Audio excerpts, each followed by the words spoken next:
श्री शिवाय नमस्तुभयम। दोस्तों, जैसा कि आप सभी लोग जानते हैं कि 5 जनवरी 2026 यानी कि सोमवार के दिन साल की सबसे बड़ी माघ कृष्ण पक्ष द्वितीया तिथि पर रही है। माता बहनों, इस दिन किए जाने वाला एक दीपक और 3 लौंग वाला उपाय आप लोगों को जरूर करना चाहिए, क्योंकि ये एक ऐसा उपाय है जिस उपाय को करने के बाद आपको कोई और उपाय करने की जरूरत नहीं है, क्योंकि ये सबसे बड़ा और सबसे नया उपाय है जिस उपाय को आज मैं आपको बहुत अच्छे से समझाने वाले हैं। इस वीडियो को देखने के बाद इस उपाय को समझने के लिए आपको कोई और वीडियो को देखने की जरूरत नहीं पड़ेगी। तो चलिए माताएं बहनें, उपाय को शुरू करते हैं। देखिए, यह दिन इतना खास होता है, इतना महत्वपूर्ण होता है। देखा गया है कभी कभी बड़े बड़े पूजा पाठ अनुष्ठान से जो मनोकामना पूर्ण नहीं होते, वह इस 5 जनवरी माघ द्वितीया तिथि के दिन एक छोटे से उपाय करने से ही आपकी सभी मनोकामना पूर्ण हो जाती है। और बहुत सारे लोगों ने इस उपाय को किया भी है और उनको इस उपाय को करने का फल भी जरूर मिला। अगर आप लोग भी इस उपाय को 5 जनवरी साल की सबसे बड़ी द्वितीया तिथि के दिन करना चाहते हैं, तो आप इस उपाय को पहले अच्छे से समझ लेना, सुन लेना, उसके बाद करना। आपको इस उपाय का फल जरूर मिलेगा। और इस उपाय को कर लेने से आपके घर में चाहे किसी भी प्रकार की दुख और समस्या क्यों ना चल रही हो, आपको उसका कारण भी नहीं पता है कि भाई ये समस्या किस कारण से चल रही है। उसका कुछ भी कारण हो सकता है, जैसे पितृदोष हो सकता है या किसी भी तरह का मंगल दोष भी हो सकता है, और भी बहुत तरह के दोष होते हैं, कुछ भी हो सकता है। पर आपको इस उपाय को करने के लिए अपने दोष को पता लगाने की भी जरूरत नहीं है। बस 5 जनवरी माघ महीने के द्वितीया तिथि के दिन इस एक दीपक और 3 लौंग वाला उपाय आप लोगों को जरूर कर लेना है। ये एक ऐसा उपाय है जिस उपाय को अगर किसी विशेष दिन पर किया जाए तो भाई उस विशेष दिन का जो है वह तो हमें मिलता ही मिलता है, पर हमने उस दिन पर इस एक दीपक और 3 लौंग वाला उपाय को किया है तो हमें उससे भी बड़ा फल मिलता है। और फल बहुत जल्दी मिलता है, क्योंकि आप इस उपाय को बहुत ही बड़े और विशेष दिन पर कर रहे हो। तो आज की इस वीडियो में हम आप लोगों को इस एक दीपक और 3 लौंग वाला उपाय समझाएंगे, जिस उपाय को करने से अगर आपकी किसी भी प्रकार की मनोकामना है, किसी भी प्रकार की दहक और परेशानी है, सबसे ज्यादा समस्याएं आपके जीवन में ही है। अगर आपको धन प्राप्ति नहीं हो पा रहा है, रुपए पैसों की आपके घर में लगातार दिक्कत परेशानियां चलती चली आ रही हैं, आपका व्यापार, आपकी नौकरी अगर अच्छे ढंग से नहीं चल रहे हैं, जिसकी वजह से घर में लगातार आर्थिक समस्याएं बनी रहती हैं, घर का कोई ना कोई सदस्य अगर बीमार रहता है, आपस में एक दूसरे से लड़ाई झगड़ा होता रहता है, किसी की अगर आपस में बनती नहीं है, तो जब कभी आपके जीवन में ऐसी परिस्थितियां आ जाए कि आप एक एक रुपए खर्च करने से पहले कई बार सोचने लगे हो, आपको धन प्राप्ति अगर नहीं हो पा रहा हो, तो आपको सिर्फ और सिर्फ इस सोमवार माघ द्वितीया तिथि के दिन इस एक दीपक और 3 लौंग वाला उपाय भगवान शिव और माता पार्वती जी के सामने विशेष रूप से आप जरूर करें। आपकी इन सारी समस्याओं को सिर्फ 21 दिन के अंदर ही समाप्त कर देगी। तो चलिए जानते हैं इस विशेष उपायों के बारे में। लेकिन उससे पहले जो भी मेरे भाई मेरी प्यारी बहनें आज चैनल पर पहली बार आए हैं या मेरी आवाज आज पहली बार सुन रहे हैं, अगर आप भी भगवान शिव के सच्चे भक्त हैं तो वीडियो को लाइक और चैनल को सब्सक्राइब कर कमेंट बॉक्स में जय माता पार्वती और भगवान शिव जी की जय जरूर टाइप कर देना, और इसके साथ अपना नाम और राशि भी जरूर टाइप कर देना, क्योंकि हम राशि से जुड़ा भाग्य को भी बताते हैं। तो माता बहनों, अब ये वाला जो उपाय है ये किसको करना है? तो देखो, घर का जो बड़ा और मुख्य सदस्य होगा उस व्यक्ति को यह वाला उपाय करना है। अब वो बड़ा व्यक्ति मुख्य रूप से घर की माताएं बहनें होगी तो ज्यादा बेहतर होगा। मतलब कि घर की जो बड़ी माताएं बहनें अगर यह वाला उपाय करेगी तो ज्यादा अच्छा होगा। ये बात आपको समझ में आ गई। अब हम समझते हैं इस वाले उपाय को हमें करना किस समय है। तो इस एक दीपक और 3 लौंग वाला उपाय को हमें 5 जनवरी 2026 माघ के कृष्ण पक्ष द्वितीया तिथि के दिन करना किस समय है? तो देखिए, इस उपाय को करने का जो समय है वह सुबह का समय है और शाम का समय भी है। अब देखिए, यहां हम मुख्य रूप से सुबह का समय नहीं बोलेंगे, क्योंकि देखिए ये साल की सबसे बड़ी द्वितीया तिथि का दिन है। और आप सभी लोग जानते हैं सोमवार द्वितीया तिथि के दिन मतलब शाम का जो समय होता है, इस दिन भगवान शिव जी और माता पार्वती का सबसे प्रिय दिन होता है। तो आप लोग इस एक दीपक और 3 लौंग वाला उपाय को सुबह के समय भी कर सकते हो और शाम के समय प्रदोष काल में भी कर सकते हो। तो बिल्कुल कर लेना। यह बात आपको समझ आ गई कि आप इस उपाय को सुबह और शाम दोनों समय कर सकते हो। मतलब करना आपको एक ही समय है, घर में से किसी एक ही बड़े व्यक्ति को करना है, पर एक ही बार इस उपाय को करना है, दोनों समय नहीं करना है। आपको जो समय अच्छा लगे आप उस समय पर इस वाले उपाय को कर सकते हैं। तो माता बहनों, सोमवार द्वितीया एक ऐसी तिथि होती है जो भगवान भोलेनाथ और हमारे 9 देवियों को समर्पित होती है। साथ ही साथ इस दिन हम श्री हरि विष्णु और मां लक्ष्मी का पूजन भी करते हैं। तो जो लोग भी अपने जीवन में शनि के पीड़ा से मुक्ति चाहते हैं, पितृदोष से मुक्ति पाना चाहते हैं या मां लक्ष्मी की कृपा प्राप्त करना चाहते हैं, तो उन्हें विशेषकर 5 जनवरी सोमवार द्वितीया तिथि के दिन इस छोटे से उपाय को जरूर करना चाहिए। और आज जो हम इस एक दीपक और 3 लौंग वाला उपाय आपको बताने वाले हैं, इस उपाय को अगर आपने कर लिया तो आपको महाधनी बनने से कोई रोक नहीं पाएगा। आपके जीवन में हर दिशा से, हर तरफ से पैसा आना शुरू हो जाएगा। तो देखिए, सोमवार द्वितीया तिथि के दिन शाम के समय में जितने भी उपाय किए जाते हैं, जो भी टोटके किए जाते हैं, ये बहुत ही ज्यादा चमत्कारी होते हैं। और माघ कृष्ण पक्ष द्वितीया तिथि का दिन एक ऐसा दिन होता है जिस दिन आपने कोई भी उपाय पूरी सच्ची श्रद्धा के साथ कर लिया तो आपकी बड़ी से बड़ी समस्या का हल आपको मिल जाता है। आपके जीवन के बड़े से बड़े दुख और कष्ट भी आपके जीवन से दूर होते चले जाते हैं। तो चलिए बात कर लेते हैं सबसे पहले उपाय की।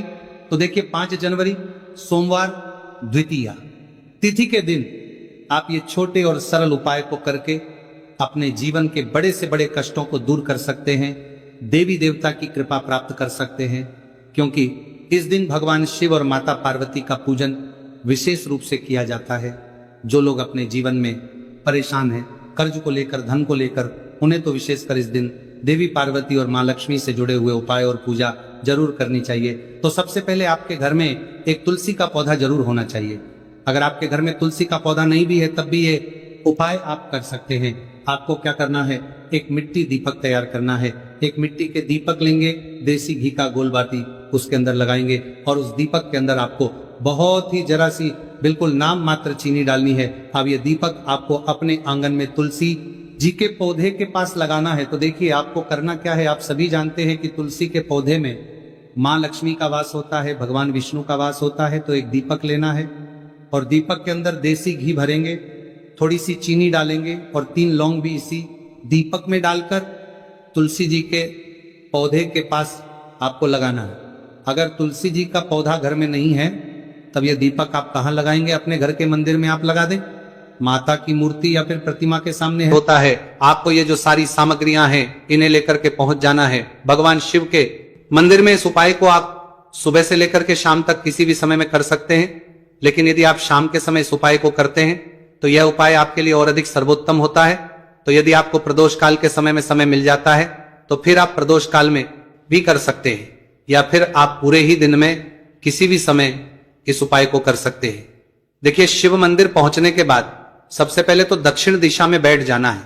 उत्तर दिशा की तरफ आपको अपना मुख कर लेना है। लेकिन यदि शिवालय में भीड़ है, शिव मंदिर में भीड़ है, तो फिर आप किसी भी दिशा में बैठकर इस उपाय को कर सकते हैं। तो देखिए, सबसे पहले आपके पास जो गुड़ के टुकड़े हैं, जो आप गुड़ के टुकड़े लेकर के आए थे, उन्हें आपको शिवलिंग के सामने ही जो आपके पास एक लोटा जल है उस पात्र में आपको ये गुड़ के टुकड़े डाल देना है। इसी के साथ में आप जो चने की दाल लेकर के आए थे, चाहे आप 7 चने की दाल लेकर के आए हैं, 11, 21 जितने भी आप चने की दाल लेकर के आए हैं, इस चने की दाल के ऊपर आपको जो आपके पास गुड़ वाला जल आपने तैयार किया है, इसमें से थोड़ा सा जल आपको इस चने की दाल पर डाल लेना है। अब देखिए, आपके पास जो गुड़ वाला जल है, इसमें से सबसे पहले थोड़ा सा जल आपको श्री गणेश जी वाले स्थान पर समर्पित कर देना है।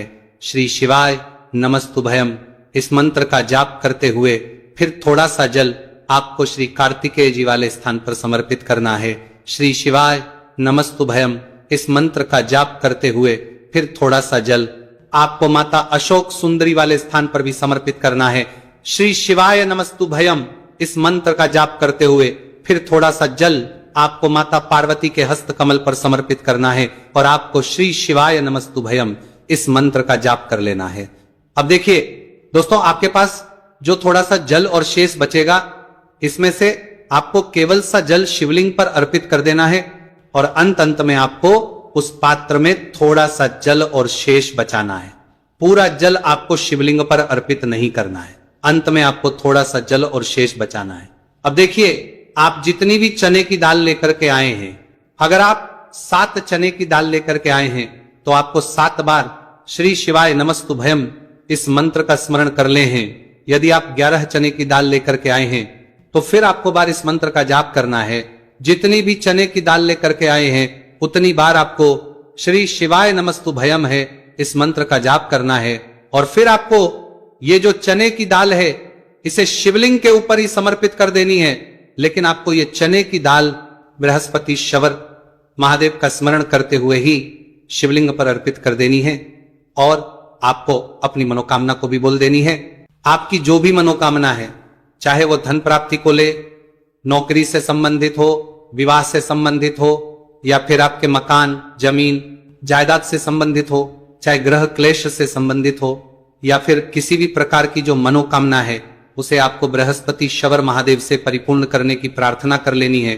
और इसके बाद आपके पास जो पात्र के अंदर थोड़ा सा से जल और बचा हुआ था, इसे भी आपको धीरे धीरे भगवान शिव की शिवलिंग पर ही अर्पित कर देना होगा। श्री शिवाय नमस्तुभयम इस मंत्र का जाप करते हुए पूज्य गुरु जी कैसे यह चमत्कारिक उपाय कर लेता है तो उसकी जो मनोकामना है वो भगवान लक्ष्मी नारायण की कृपा से तथा महादेव की कृपा से बहुत ही जल्द परिपूर्ण हो जाती है। बात करते हैं अगले उपाय की। देखो, इस उपाय के लिए आपको मात्र 2 लौंग लेनी होगी, यानी कि आपको लौंग का जोड़ा लेना है। 2 फूल वाली आप लौंग लेनी है। लौंग का जोड़ा कहीं से भी खंडित नहीं होना चाहिए, इस बात का ध्यान रखें। इसी के साथ में आपको लेना होगा लाल चंदन का पाउडर। देखिए, यदि आपके पास लाल चंदन की लकड़ी है तो उसे घिसकर भी आप चंदन के रूप में प्रयोग कर सकते हैं। यदि पाउडर है तो उसका भी आप अपने उपाय के लिए प्रयोग कर सकते हैं। देखिए, चंदन जो है वो तेज का प्रतीक माना गया है और साथ ही साथ जीवन के अंधकार को दूर करने का प्रतीक। अब इसी के साथ में आपको मात्र एक तांबे के पात्र के अंदर शुद्ध जल लेना होगा अपने घर से। अब दोस्तों, ये तीनों सामग्री लेकर के सीधे आपको पहुंच जाना होगा भगवान शिव के मंदिर में। देखिए, इसी के साथ में आपको एक गोल बाती का दीपक भी लेना होगा। दीपक आप मिट्टी का भी ले सकते हैं, शुद्ध आटा मढ़कर उसका भी तैयार कर सकते हैं, और दीपक में आपको शुद्ध घी का प्रयोग करना है। लेकिन जैसे ही आप इन सामग्रियों को मंदिर में लेकर के पहुंचेंगे, मंदिर में जैसे ही आप चौखट के वहां पर पहुंचेंगे तो मंदिर की चौखट के सीधे तरफ आप जो अपने साथ एक गोल बाती का दीपक लेकर के आए हैं उसे आपको सबसे पहले तो प्रज्वलित कर देना है। यानी कि जैसे ही आप मंदिर की चौखट के वहां पर प्रवेश करते हैं तो उसके सीधे तरफ आपको ये गोल बाती का दीपक प्रज्वलित कर देना है। अब देखिए, जैसे ही आप ये दीपक प्रज्वलित करेंगे तो आपकी जो भी मनोकामना है उससे आपको बोल देना है। आप इस दीपक को इस प्रकार से प्रज्वलित करने के बाद इन सभी सामग्रियों को आपको शिवलिंग के पास लेकर पहुंच जाना है। अब देखिए दोस्तों, आपके पास जो एक तांबे के पात्र के अंदर शुद्ध जल है उसमें से आपको केवल आधा लोटा जल ही भगवान शिव के शिवलिंग पर अर्पित करना है। आधा लोटा जल आपको उसी पत्र के अंदर बचा लेना है। अब दोस्तों, आपके पास जो 2 लौंग हैं, यानी कि लौंग का जोड़ा है, से आपको अपना नाम और अपने गोत्र को बोलते हुए आपकी जो भी समस्या चल रही है, आपके जीवन में जो भी परेशानी उत्पन्न हो रही है, उन्हें आपको बोल देना है। और ये जो लौंग का जोड़ा है इसे आपको भगवान शिव के शिवलिंग पर अर्पित कर देना है। जैसे आप ये 2 लौंग शिवलिंग पर चढ़ाएंगे तो अपना हाथ जो है वहां पर आपको रखना है और महादेव से आपको प्रार्थना करनी है कि मेरे जीवन की ये जो परेशानियां ये सभी दूर हो जाए। यानी कि आपके जीवन में धन की संबंधित परेशानी चल रही है, कर्ज की समस्या चल रही है, बच्चों का पढ़ाई लिखाई में मन नहीं लग पा रहा है, घर के जो आर्थिक संकट है वो सभी दूर हो, व्यापार आपका ढंग से नहीं चल पा रहा है, घर में रोग की स्थिति बनी हुई है। यानी कि जिस भी प्रकार की आपकी समस्याएं हैं उसे आपको महादेव से बोल देना है और महादेव से इन सभी को दूर करने के लिए आपको प्रार्थना कर लेनी है। अब देखिए दोस्तों, आपने जो 2 लौंग शिवलिंग पर समर्पित की थी उससे आपको वहां से उठा लेना है और इन दोनों लौंग को आपको शिवलिंग से उठा करके सीधे उससे जल के पात्र के अंदर डाल देना है। यानी कि अपने आधा लोटा जल और बचाया हुआ था उसी के अंदर आपको ये 2 लौंग डाल देनी है और साथ में आप जो लाल चंदन लेकर के आए थे उस लाल चंदन को भी आपको उसी पात्र के डाल देना है, यानी कि आधा लोटा जल और बचा हुआ है तो उसी आधे लोटे जल के अंदर आपको ये लाल चंदन भी डाल देना है। अब देखिए इस आधे लोटे जल में है जिसमें अपने 2 लौंग डाली है, लाल चंदन डाला है, उसे सीधे लेकर के आपको पहुंचना है बेलपत्र के वृक्ष के। वहां पर देखिए बेलपत्र का वृक्ष यदि आपके घर पर है तो वहां पर आपको आ जाना है, आपके घर के आसपास कहीं भी है तो वहां पर आपको पहुंच जाना है और उसके आपका जो मुख है वह उत्तर दिशा की ओर होना चाहिए। और उसके बाद आपको अपना नाम और अपनी गोत्र को बोलना है और पुनः अपने जो भी परेशानियां शिवलिंग के पास में बोली थी उन्हें आपको वापस से बेलपत्र के वहां पर भी बोल देनी है। और ये जो आधा लोटा जल और है इससे आपको पूरा बेलपत्र के वृक्ष की जड़ में श्री शिवाय नमस्तुभयम इस मंत्र का जाप करते हुए समर्पित कर देना है। तो बस इतना सा उपाय आपको करना है, जो भी आपकी है समस्या है उससे महादेव निश्चित ही दूर करेंगे। अब दोस्तों हम जान लेते हैं तीसरे चमत्कारी और विशेष उपाय के बारे में। देखिए यह उपाय बहुत ही चमत्कारी है क्योंकि इस उपाय से आपके जीवन में तेज की वृद्धि होगी, यानी कि जीवन से जितना भी अंधकार ही वो सभी दूर होगा। तो इस उपाय के लिए आपको मात्र 1 गुड़ का टुकड़ा लेना है। गुड़ का टुकड़ा आपके जीवन में तेज की वृद्धि करता है और साथ ही साथ आपके जीवन से जो है उसे दूर करता है। इसी के साथ में आपको एक चावल दाना यानी कि अक्षत का दाना लेना है। ये चावल का दाना आपके जीवन में सुख शांति को लेकर के आता है, आपके जीवन में धन की जितनी भी परेशानियां हैं उन्हें समाप्त करता है। इसी के साथ में आपको मात्र 1 हरा मूंग लेना है। हरा मूंग जो है वह बुध ग्रह को प्रसन्न करता है। देखिए हरे मूंग का उपाय करने से बुध ग्रह मजबूत होता है और बुध ग्रह के मजबूत होने से बुद्धि, ज्ञान और विवेक की प्राप्ति होती है। तो ये सामग्री आपको एक लेनी है, यानी कि 1 गुड़ का टुकड़ा, 1 चावल का दाना, 1 हरा मूंग आपको लेना है। देखिए हरा मूंग का दाना और चावल का जो दाना है आपको साबुत लेना है, खंडित नहीं होना चाहिए। और इसी के साथ में आपको मात्र 1 तांबे के पात्र के अंदर अपने घर से शुद्ध जल ले लेना है। देखिए अब इन सभी सामग्रियों को लेकर के सीधे आपको पहुंच जाना है भगवान शिव के मंदिर में। आप ये उपाय सुबह से लेकर के शाम तक किसी भी समय कर सकते हैं। देखो ये उपाय आप सोमवार और बुधवार के दिन ही आपको इस उपाय को करना है। तो सबसे पहले तो ये जो 1 गुड़ का टुकड़ा है, 1 चावल का दाना है और 1 हरा मूंग का दान है, उन तीनों को आपको उस जल के पात्र के अंदर डाल देना है। लेकिन ये जो उपाय है आपके जीवन की सारी परेशानियों को दूर करने के लिए होता है। यह विशेष मनोकामना तीनों सामग्रियों से ही आपकी परिपूर्ण हो जाती है। देखिए आपके जीवन में सुख और तेज होगा तो सभी आपसे वार्तालाप करेंगे, सभी आपसे बात करेंगे और आपका जो मान सम्मान है वो बढ़ता है। और चावल का जो दाना है वो आपके कर्मणि करता है और आपके कर्मणि करता है, धन में वृद्धि करता है, मन की शांति के लिए होता है। और हरा मूंग जो है वो बुद्धि, ज्ञान और विवेक की प्राप्ति के लिए होता है। अब देखिए ये जो एक पात्र जल है इससे आपको भगवान शिव के शिवलिंग पर धीरे धीरे अर्पित कर देना है। श्री शिवाय नमस्तु भयम इस मंत्र का जाप करते हुए और तुमरुकेश्वर महादेव का मन में स्मरण करते हुए। लेकिन तुमरुकेश्वर महादेव का स्मरण करने से ये जो उपाय है और अधिक प्रभावशाली हो जाता है। तो तुमरुकेश्वर महादेव का स्मरण करते हुए ये उपाय करने से आपके जीवन में जो भी अशांति है वह सभी दूर हो जाएगी। तो इस प्रकार से आपको ये सुंदर सा उपाय कर लेना है। देखो